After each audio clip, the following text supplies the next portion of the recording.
Steve Jones here with the Hardscape channel. I've got with me an old friend, Bob Welling from R.I. Lampus Company here in Pittsburgh.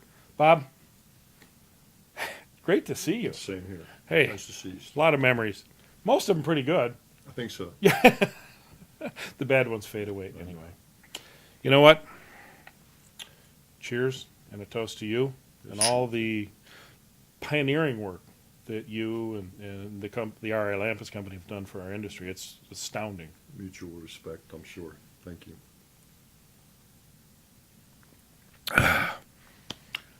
Got to quit running into old friends. I'm going to get drunk before we're done doing interviews today. But that's all right. So, Bob, Pittsburgh's kind of a unique enclave of a city in the geography of the United States. And on the way up here to the studio, you said that Pittsburgh didn't have quite as bad a hit during the major recession that we're hopefully barely coming out of. I think it's been our experience as a company that, and especially when we get with folks like you and people in the ICPI and get to interact with people from all over the country, we've noticed over the years, I think, that some people, some markets will do very well in good times and very poorly in bad times. And I guess we like to say that we tend to be a little more level here. And we found that, I think, in 2008 when we saw a tremendous downturn in a lot of our industry and, of course, everyone else's industry. And I think it probably wasn't as bad here in Pittsburgh. But we also tend to not see the upswings quite as rapidly, nor as great. Those wild, crazy times when Yes. you can't make stuff fast enough. So I think that's, we're fortunate in that respect. And we've noticed that over the years being in the paving stone market, since we were really one of the first companies in the United States to Omni-Stone. manufacture I mean, paving my stones. God. And People still talk about that. yes, they do. It's In fairly this market generic area, here. yeah, Omni-Stone. Mhm. Yeah, he goes, no, I want to put in Omni-Stone. You go, no, I know exactly where you're from. Right, and it's a struggle to maintain that because as time goes on, we're selling now to the grandchildren of some of the people that we sold originally. So there are still Omni-Stone driveways and Omni-Stone walkways and patios in Pittsburgh that were put in 1977, 78. And so that's saying something. The struggle is to maintain that position in the market, which is very difficult in today's market. Well, when you've got some competition from the large Yes. companies, And good their companies. market. They I'm make not, great well, I could talk. products, yeah. I could talk shit about them, but I'm not going to do that. I mean, they're a good company. There's good competition and less than good competition, and in my business, in my end of the business, and in yours, I mean, but competition does help us, I think, sharpen our own skills. Not sure. that anybody wants competition, but it does hone our skills. It allows us to be better at what we do. You've maintained a position in this geographical area here near Pittsburgh that nobody's been able to unseat. I think it's part of the uniqueness of the area and the type of people that are here. It's the ethnic groups, and some of that is good and some of it may be bad. For instance, if you come to downtown Pittsburgh, you don't see a lot of interlocking paving stone streets or sidewalks. It's very resistant to change. It's been that way. We've tried, and you'll see clay, because clay was used in the 1900s. So that's okay. Yes. Yeah, but you're still a newcomer, so Right. not quite yet. History and Landmark Society, they want everything to be what it was 100 years ago, and we understand that. So we try very, very hard to, come up with products that emulate those types of things. But we all know a concrete paving stone is not a clay paving stone. It is not a clay paver. Good or bad, there are advantages and disadvantages of both. And generally, we can beat the pants off of most clay pavers, especially in residential situations. At least up until recently, when some of the clay paving companies have started to try to incorporate our advantages into clay, chamfers, spacer bars, Sure. those kinds of things. Yeah, you're right. And I tell you what, there's still only a handful of clay brick companies that have done a good job of producing clay pavers. I mean, a very limited set out there that can provide quality products. Now, here in Pennsylvania, we don't have to mention their names if you don't want to, but you've got other clay companies that provide excellent product, but their price point is quite high. Tends to be, yes. Mm-hmm. Now, unless you're, and these days, people are looking for value engineering, and if you're trying to achieve a percentage of a look or a feel or of a texture or something like that, you can get there with a concrete paver, Omnistone, or if, God forbid, if you've got enough government funding, you could probably afford maybe the clay. True. And with the new colors, the new coloring systems, the new technology that we're incorporating into our production, we can actually have some blends that I think are almost, that actually rival what we used to think of as impossible to match, you know? Mm-hmm. If you just look in our background here, it's the kinds of textures and colors that we used to only hope for in concrete, but now I think we're there, and we see a whole lot more opportunity to compete with other textures and other types of products. Well, you know, there's some good companies based out of Quebec that are coming down with a lot of European style products that I think can only help our industry. You know, the larger unit products and the different sizes and things, and the precast stuff for steps and things like that. What has R.A. Lampus done to Well, I think one of the biggest things that's happened in our company over the last 30-some years is that we're getting old, Bob. Yes. Here, this is my, let's toast to age. This is my 43rd year with the company. Whew. Well, it's actually 43 in this capacity, but anyway, one of the things that we've done is we've gone to a wet cast operation. So we do have that as a new look. What we're trying to do is sort of just keep on coming out and giving people more options. So you've got a wet cast plant? Yeah. Yes. We're making big blocks now. First of all, Hydropress or we make Rosetta. Oh, We're Rosetta producers. there you go. I mean, it's a great. Listen, I tell you what. There's other products out there, but I tell you what, Rosetta has. Those boys have They've done a good job, and of Man, course, oh, man. and I've known Rick Stinchcomb just like I know you. So, if someone like you or he comes to me with something and they go, "This is kind of cool," I probably would listen, and we did in that case. And so we have seen, and we have, we've been segmental retaining wall producers for a long time also, and we were and still maintain our position as one of the larger Versalock manufacturers in the United States. So I know this discussion is kind of paving stone related, but if you're talking about our Hardscape. market, just like everyone, and Hardscape, we started with paving stones. Pavers was our lifeblood. It got us started. But you don't have to travel around Pittsburgh very much to realize that there's a tremendous market for segmental retaining walls, because every building, almost every home is built on some type of a slope. So there's a tremendous use of segmental walls. You know, your walls embarrassed me. Mm-hmm. Do you remember? No, I don't. You don't I remember may this? if you tell me. Well, I'll tell you. I'll remind you about it. Remember, we did that school thing a couple of. Oh yeah. And we were going to use our pounder with the chisel bit on it to break your retaining wall block, because we did it everywhere else around the country, right? Mm-hmm. Yours wouldn't break. That's good to know. So, we try very hard, but at any rate, we noticed that trend, and just like in the paving stone market and in hardscapes in general, you try to stay ahead of the market trends. Let's face it. That's why we're here at the ICPI. That's why you do what you do, and that's why we're associated. We're trying to be ahead of the game. Sure. And I think you certainly have done that in your career. Try. We try. And I look back and I see some sections of Pave Tech Edge that I've had, in somewhere around my home or something for 20-some years, and I think, well, Steve was, Pave Tech was way ahead of the game, and so anyway, we sort of have seen that evolution, and along with the evolution to kind of larger format pavers, which we've noticed.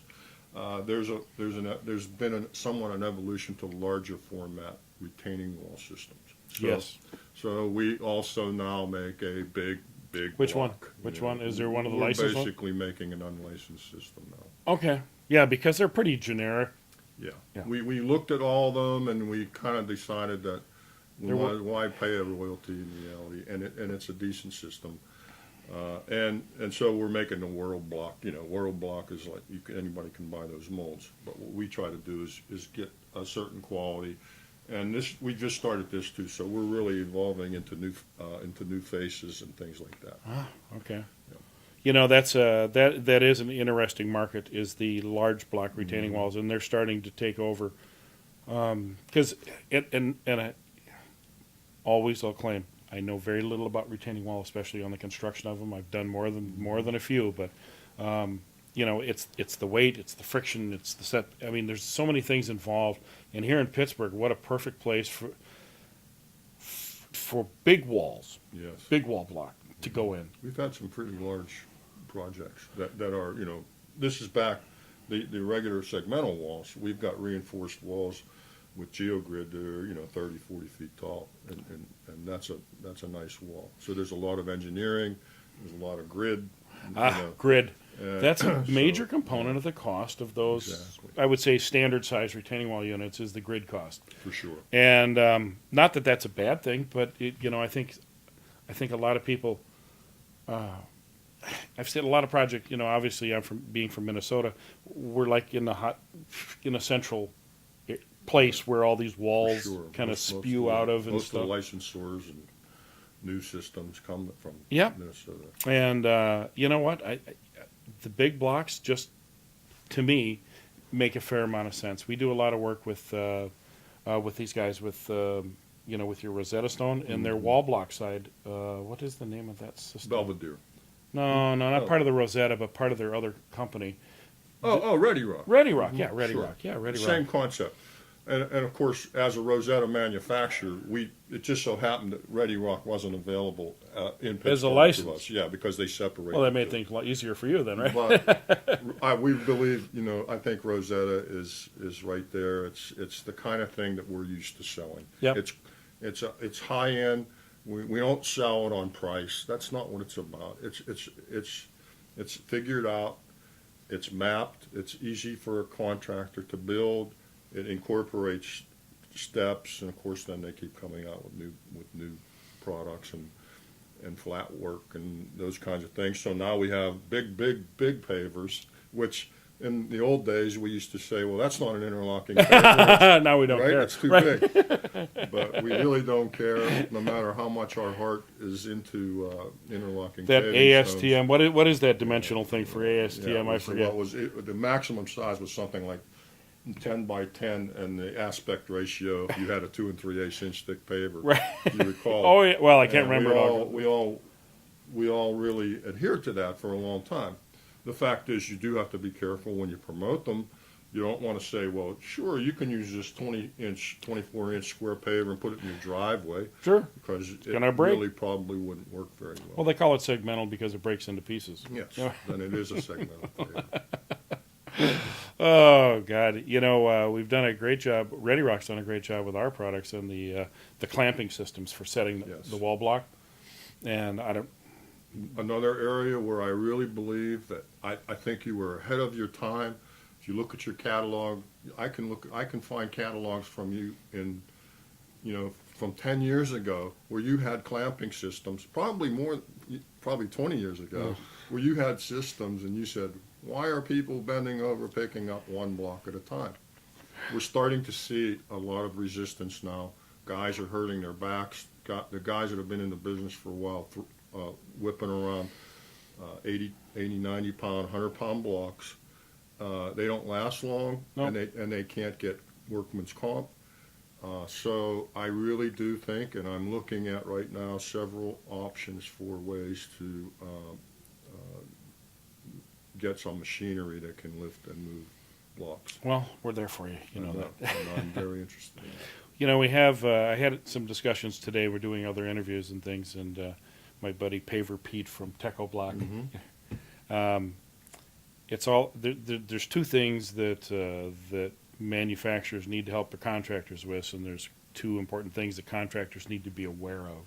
One of them is very important is efficiency.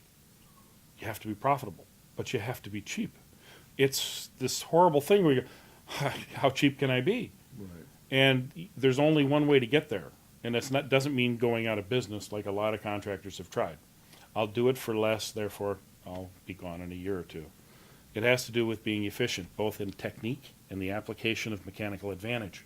Right. And Probst has been our lead vendor to us, which is why we're North American supplier for Probst products, is they provide us and our customers the access to products that the Europeans have developed for years, because they're way ahead of us on ergonomics, health, and safety, and that sort of thing. So when we get to these big products, I mean, okay, they're great, but you have to find a way to handle them where the people don't get hurt. You talk about injuries, you talk about their backs, you talk about their knees. I mean, I'm a wreck. Physically, I'm a wreck. Everything's broken. You know, they've repaired some of it, but let's face it, these guys in Europe, when somebody learns a trade, that trade is with them for life until they retire. In North America, that's not the case. No. If you're in hardscapes and you're in the construction side of it, the installation side of it, you're at it for 10, maybe 20 It's a years. temporary, Yeah, yeah. and then you've got to find something to do You're for hoping the... you can find something else, and right, and you have the health to do that. Yeah, and I'm barely scraping by able to run my company because of the health So issues. I do think, mechanical installation is important, whether it's pavers or retaining walls. That's one of the things about big walls. The big walls is obviously no one's picking up a 2,500-pound unit, so something has to be designed that will pick that up with a machine. And, Right. And so you see everything's done with equipment. And and I see that as for our industry as an advantage, because then now you're in with permeable pavers. It's difficult to lay them by hand, and they're finally being looked at as an industrial pavement, not a backyard patio with intricate design work and all that sort of stuff. And once you get away finally from the color and finally from the patterning and this sort of stuff, you get the luxury to enjoy an industrial pavement, which means get it in fast, get it in properly, get it in efficiently. But Steve, I'm sure you remember, when paving stones were first introduced to North America by some of the couple of companies that were in Canada initially, they came to North America thinking that we were going to use this as an industrial pavement, because I still have some sales material, because I learned from those people, of the paving stones that were used in the Mercedes-Benz truck factory in Germany in 1967. Yep. So And the shipping terminals yeah, in right. Holland. We've all seen those pictures, and we thought, wow, we're going to go sell these pavers all over the United States in production environment. Well, we have them in our plant, and they perform very well. but it's just kind of gone full circle, and I think now we're kind of almost evolving into where possibly we may go back around to that. Get back to where we started Yes. and actually succeed this time. Right. It was an interesting project this year. My guy Glenn and I, we went down to Bill Schneider.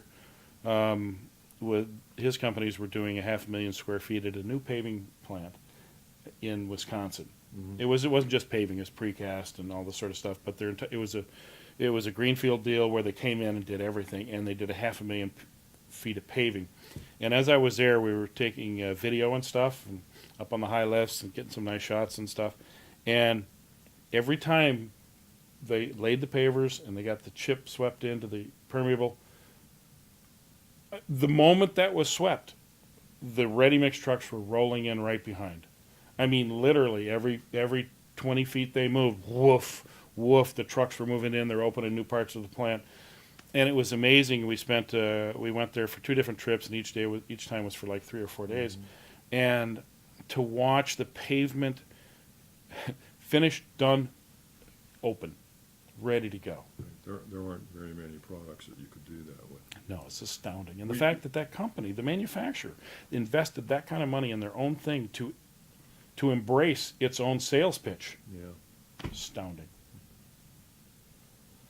So what else? What's exciting? So you got Rosetta Stone. What about what about pavers? Well. One of the things that we've initiated over the last several years is we have something called a New Products Committee, NPC for short, and we get together. I try to incorporate people in the company who think forward, but not necessarily have been involved in our business to the extent that we have. So I want some fresh thoughts and ideas about what we come up with. So we kind of sit around and we have a meeting every month or so, and the goal is to find where we should be going with new products. Now, not new products in the sense, not so much that it's just, okay, well, we want to make a new color or whatever, but more, what is it that is exciting people today? And through that committee, we are now producing a wood-fired pizza oven that's modular, that people can build in their backyard. We see that as I just see it, first of all, I enjoy it. It's fun. I love making pizzas. I love entertaining, and it's just a bunch of fun. And when you get people into it, they really get into it. And it's created a lot of great ink for our company. We've had a lot of good editorial stuff where we'll do a pizza party and we show these things and people come and they have pizza and wine and so on. It's just been a really neat product, and we're actually we cast these the refractory components. Yep.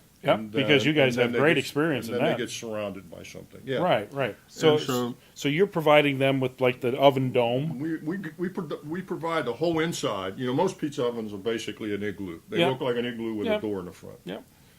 There are certain dimensions of pizza ovens that are critical, which I tried to learn all about so that we know. So now you're a pizza expert. Yep, the opening has to be 60% of the inside of the dome height, and there's all kinds of things that are based on the ovens in Pompeii. Yeah. The ovens of Pompeii, That's didn't right. they burn to ashes? Yes, but they still made pizza.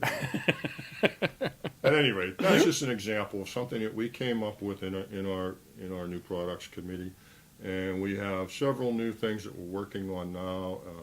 Of course, fire products. We all know fire pits, fire bowls.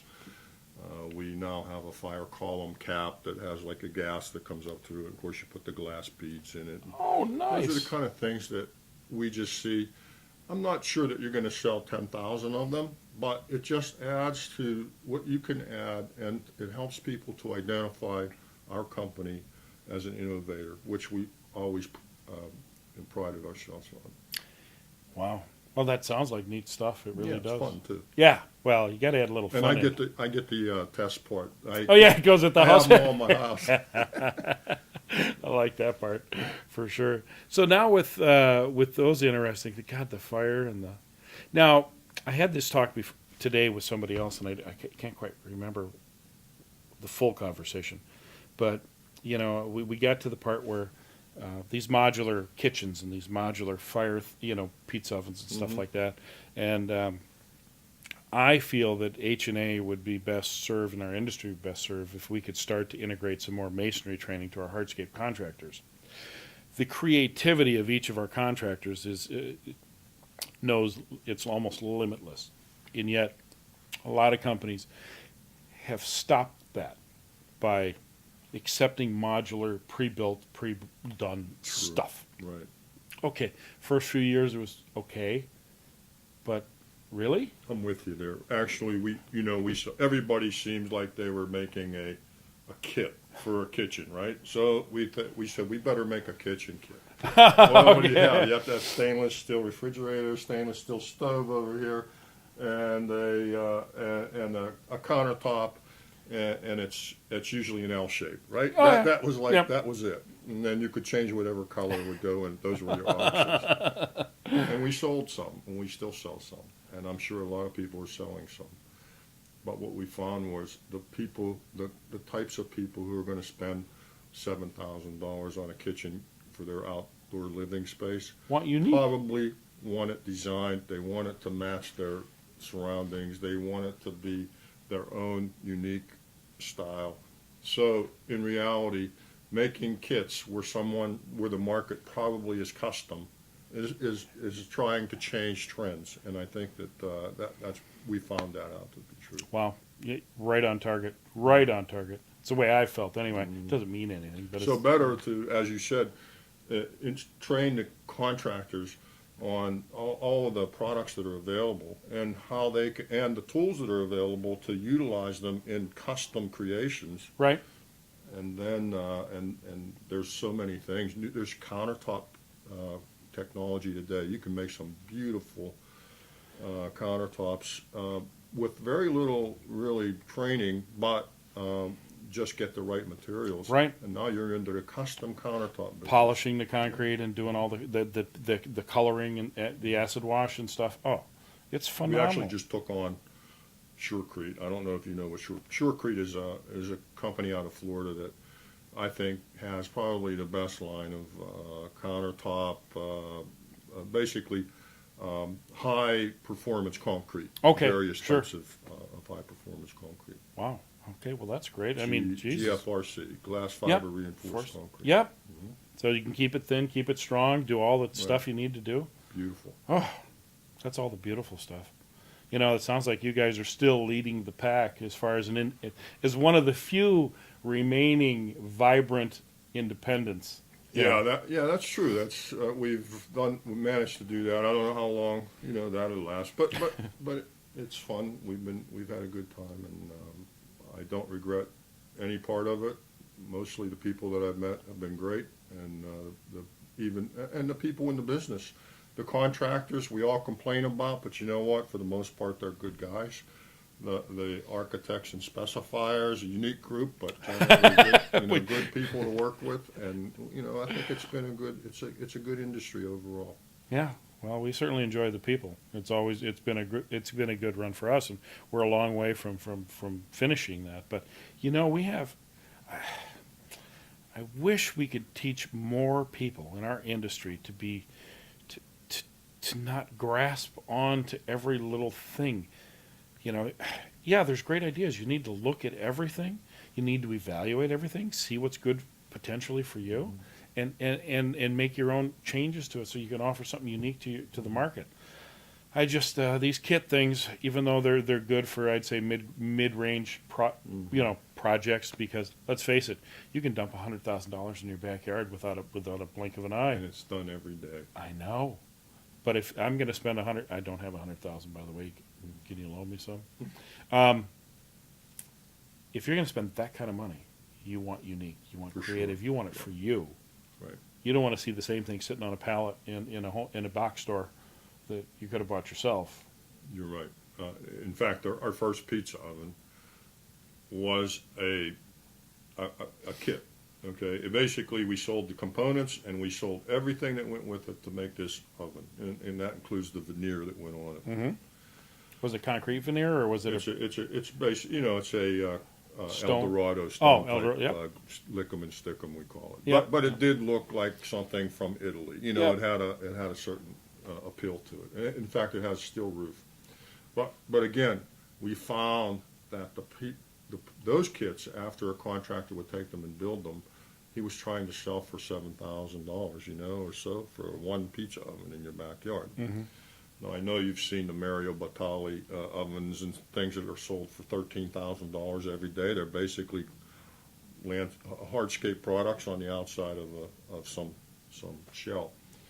But again, we found that the kind of people that want those actually want custom. So what we're doing now is we're going to make the guts. We're making that inside that it makes it so easy for a guy who used to have to corbel brick for 2 days to make that exact shape. Yep. We make the oven that performs, and I'm working with a guy right now who's in that business, who's a craftsman, and basically we're going to partner up, and we're going to promote them. We're going to do the promotion, marketing, and distribution working with him. We're Yeah. going to build custom ovens, all over Pittsburgh, and we just see, a big market for that. I keep pushing masonry, and I think I spent the first decade of my life in this industry, running away from masonry. But masonry is the part where you actually have crafts, you have skills, you have creativity. You can create with raw materials that no one else, in using your own experience and creativity. I could do that with pavers because I knew what to do. Sure. But what I found is that most hardscape guys are terrified of anything to do with mortar. That's true. Well, we spent about 20 years telling people don't ever use mortar on anything because it's not set in sand. No. Right? Yeah, right. Mortar's going to fall apart. Yeah, right. And we say, well, okay, it's That's okay here. true. There are, I think with our age and with our time in this industry, we realized that we weren't always right. We had the right thing at heart, and you need to be flexible. And that's for sure. I've been wrong so often, I'm probably more than right. At least I've been right a couple of times, but that's okay. It's been fun, and it's good to see that there's so many people doing continuing to push, and I'm hopeful that our industry will continue to grow. Hopefully, as our economy, God forbid. I'd knock on wood, but I'm stuck with it. Yeah. I think we all have some sort of cautious optimism. I want to believe, and I think it's getting better. It's been a very slow process. Bob, this has been an absolute fabulous pleasure and a treasure to me because I never get to talk to you very long, and I never get to see you very often. That's great. And you know what? I would like to toast to our Patriots, not the football team, but the Patriots. Here. To the people. This is September 11th, 2013, and we've lost a lot of people. You're right. And support the troops. We just finished about two months ago. We support the Wounded Warrior Project, and I was asked by this guy who does something called the Hero Walk in Pennsylvania. They walk from Philadelphia to Pittsburgh up by our plant. There's however many people want to do it. Make it. They go like 13 miles a day or something. Oh, I my can't God. remember how long it takes them, 8 weeks or something. Oh my God. But anyway, they do a hero walk, and of course he raises money all along the way. Yeah. He's got a trailer that goes along behind him, has our logo on it and everything. Oh, thank you. That's fabulous. But anyway, when they finish up, they have this big gathering. Everybody comes and they finish up, and they have a color guard. And the whole, it's at the VFW near our plant. So they asked me to make pizzas for them. So we took our pizza ovens over. We had a pizza oven there. Yeah. And there was like 600 people there. Now they have One pizza oven? Yeah. Well, here's the thing. They just asked me to participate, and Okay. I'm part of this. They have hamburgers, hot dogs. They have a bunch of food and drink, of course. Of course. But they go, could you bring your pizza oven up? So we took it over. We made 75 pizzas in 4 hours. Me and 2 other volunteers. Wow. And it was a real hit, So next year, More pizza I ovens. plan to be a much bigger part of the Wounded Warrior Project. I think it's one of the great charities that we can. Oh, I feel. tell you what. You know what? Those guys. My dad was an Army colonel. We all have stories of people that we know, and you can't do enough. You can't. Yeah. You cannot do enough. I know. There's a guy who does this hero walk. Mm-hmm. He's not a veteran, but he thought that if there was anything he could do to do something, and he's gone from the first year. I think he's only like 3 years old now.